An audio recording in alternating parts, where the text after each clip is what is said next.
Welcome to I news. అంతరిక్ష పరిశోధనలో మరో భారతీయుడు చరిత్ర సృష్టించాడు.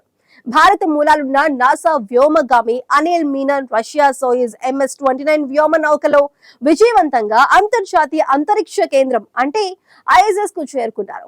ఇది ఆయన జీవితంలో తొలి అంతరిక్ష ప్రయాణం. దాదాపు 8 నెలల పాటు అంతరిక్షంలోనే ఉండి మానవాళి భవిష్యత్తును మార్చే ప్రయోగాల్లో పాల్గొనున్నారు. ఈ మిషన్ ఎందుకు ప్రత్యేకం? అనిల్ మీనన్ ఎవరు? ఆయన పరిశోధనలు భవిష్యత్తులో చంద్రుడు, అంగారక గ్రహ యాత్రలకు ఎలా ఉపయోగపడతాయి చూద్దాం ఈ స్పెషల్ స్టోరీలో. అంతరిక్షంలోకి వెళ్లడం ప్రతి శాస్త్రవేత్త కళ. కానీ అందులో విజయం సాధించేవారు మాత్రం కొద్దిమందే. ఇప్పుడు ఆ అరుదైన జాబితాలో మరో భారతీయ మూలాలు ఉన్న వ్యక్తి చేరారు. నాసా వ్యోమగామి అనిల్ మీనన్.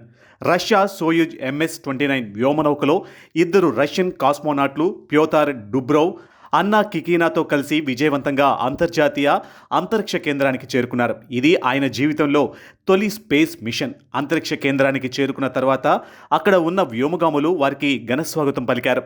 ప్రపంచంలోనే అతిపెద్ద కృత్రిమ అంతరిక్ష ప్రయోగశాల ఇంటర్నేషనల్ స్పేస్ స్టేషన్ భూమికి సుమారు 400 కిలోమీటర్ల ఎత్తులో గంటకు దాదాపు 28,000 కిలోమీటర్ల వేగంతో ప్రయాణిస్తూ ఉంటుంది. కేవలం 90 నిమిషాలలో భూమి చుట్టూ ఒక ప్రదక్షిణ పూర్తి చేస్తుంది. అంటే ఒక రోజులో దాదాపు 16 సూర్యోదయాలు, 16 సూర్యాస్తమయాలు అక్కడి వ్యోమగాములు చూస్తారు. ISSలో America, Russia, Europe, Japan, Canada దేశాలు సంయుక్తంగా శాస్త్రీయ పరిశోధనలు నిర్వహిస్తున్నాయి. అనిల్ మీనన్ సాధారణ వ్యక్తి కాదు. కేరళకు చెందిన భారతీయ తండ్రి, ఉక్రెయిన్ అమెరికన్ తల్లి. ఈ ఇద్దరి సంతానంగా అమెరికాలో జన్మించారు. వైద్య విద్య పూర్తి చేసిన ఆయన ఎమర్జెన్సీ మెడిసిన్ స్పెషలిస్ట్గా సేవలు అందించారు. అమెరికా స్పేస్ ఫోర్స్లో కల్నల్గా పనిచేశారు. నాసాలో ఫ్లైట్ సర్జన్గా సేవలందించారు. స్పేస్ ఎక్స్లో మొదటి మెడికల్ డైరెక్టర్గా కూడా కీలక బాధ్యతలు నిర్వహించారు. 2021లో నాసా వ్యోమగామిగా ఎంపికై ఇప్పుడు తన తొలి అంతరిక్ష ప్రయాణాన్ని విజయవంతంగా ప్రారంభించారు. అనిల్ మీనన్ మిషన్ సాధారణ ప్రయాణం కాదు. దాదాపు 8 నెలల పాటు ISSలోనే నివసించనున్నారు. ఈ సమయంలో మానవ శరీరంపై అంతరిక్ష ప్రభావం ఎలా ఉంటుందో అధ్యయనం చేస్తారు. ఎముకలు, కండరాలు, గుండె, మెదడు, రోగ నిరోధక వ్యవస్థ సుదీర్ఘకాలం గురుత్వాకర్షణ లేకుండా ఉంటే ఎలా మారుతాయో పరిశోధిస్తారు. ఈ ఫలితాలు భవిష్యత్తులో చంద్రుడు, అంగారక గ్రహ యాత్రలకు అత్యంత కీలకం.